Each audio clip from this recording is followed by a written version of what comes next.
kembali bersama kami di Malaysia hari ini. Kita nak teruskan perkongsian ini berkaitan dengan dana wakaf pembangunan Surau Al-Muhajirin Kajang Utama, dan untuk itu kita bersama dengan dua orang tetamu untuk berbicara berkenaan dengan dana yang diperlukan ini.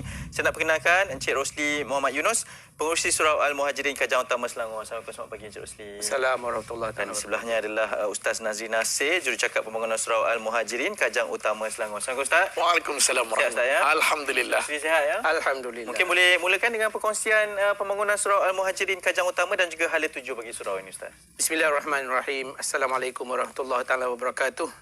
Surau Al-Muhajirin ini dah lama, 25 tahun. Ya. Dan kami dengan MHI ini hampir setiap bulan datang untuk merayu kepada para pendengar untuk mengutip dana. Ya. Setakat ini dana kami terkumpul hampir 1.3 juta setelah hampir 2 tahun.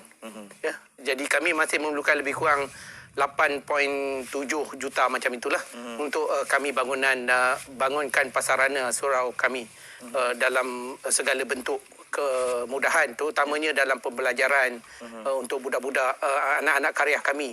Karya kami kalau dulunya 25 tahun lepas 300 orang. Sekarang ni pada tahun ini hampir 3,000 orang untuk menunaikan solat Jumaat, solat hari raya. Kuliah maghribnya kalau boleh tengok dalam slide kita kan. Ya. Itu begitulah keadaannya, melimpah ruah.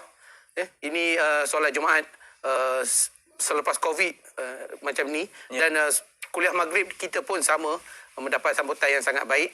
Pengajian budak-budak pun sangat memperkenalkan. Semuanya pembelajaran budak-budak kita bagi dalam percuma. Dan bantuan juga semua sekali lah.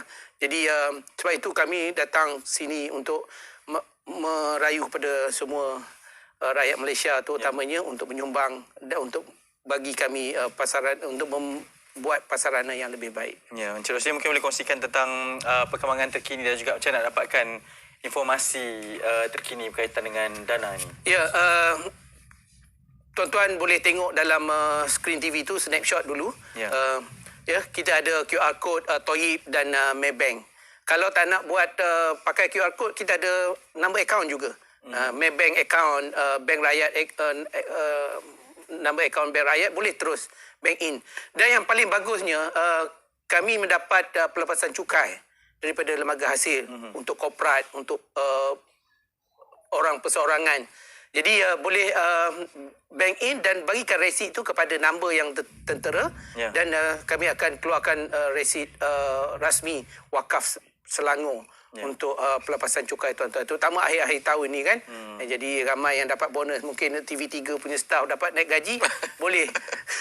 Amin. Amin. Bersama-sama jugalah ya Encik Rosli. Okey, baik. Ustaz Nazri, kita mungkin boleh kongsikan. Baik. Tadi mukadimah yang telah pun dikongsikan. Baik. Kebaikan berinfak ni Ustaz Nazri, terutamanya ke arah pembangunan Surau Al-Muhajirin Kajang Utama. Bismillahirrahmanirrahim. Assalamualaikum warahmatullahi. Jutaan terima kasih pada penonton MSI dan juga Hanif, host pada pagi yang barakah. Kelebihan yang ini berkenaan dengan kita kata sumbangan ataupun infak dan dana wakaf ni Hanif terlalu besar. Sehingga Nabi SAW sebut Hanif, satu manfaat kita besarkan satu masjid, kita binakan satu masjid walaupun sebesar sarang burung. Mana ada orang buat masjid sebesar sarang burung ni? Umpamanya Allah Ta'ala binakan mahligai di dalam syurga Allah. Maka inilah kedudukan yang besar pada pagi barakah ni Hanif. Kita datang untuk manfaatkan seluruh hampir 38 juta rakyat Malaysia pada pagi barakah ni berada di akhir Disember ataupun akhir tahun kita. Gunakan peluang ni Hanif. Sebab Nabi sebut tidak akan miskin orang yang berniaga dengan aku. Maksudnya berniaga dengan makna berinfak di jalan fisabilillah. Inilah satu kedudukan yang cukup besar untuk kita ambil. Satu peluang, satu manfaat, satu kelebihan. Tidak akan pernah rugi dan tidak akan pernah miskin orang yang menginfakkan harta dia. Dan yang paling penting Hanif, kita manfaatkan juga wakaf ini untuk kedua mak ayah kita. Sama ada yang masih hidup ataupun yang telah pergi meninggalkan kita. Inilah antara satu platform yang cukup baik. Dan masjid pun Hanif akan tengok akan membesarkan daripada sudut kapasiti. Ya. 2,000 orang sekarang, penduduk makin ramai Hanif.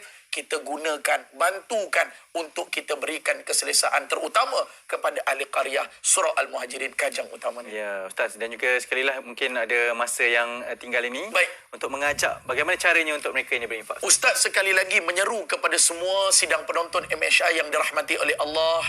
Kami datang di sini agak terbatas dananya juga daripada tuan-tuan yang sedang menonton. Jadi Ustaz nak ambil peluang, gunakan kali ini di akhir Disember kita penutup, sebagaimana Haji Rosli sebut tadi, nak pelepasan cukai boleh hubungi nombor yang tertera.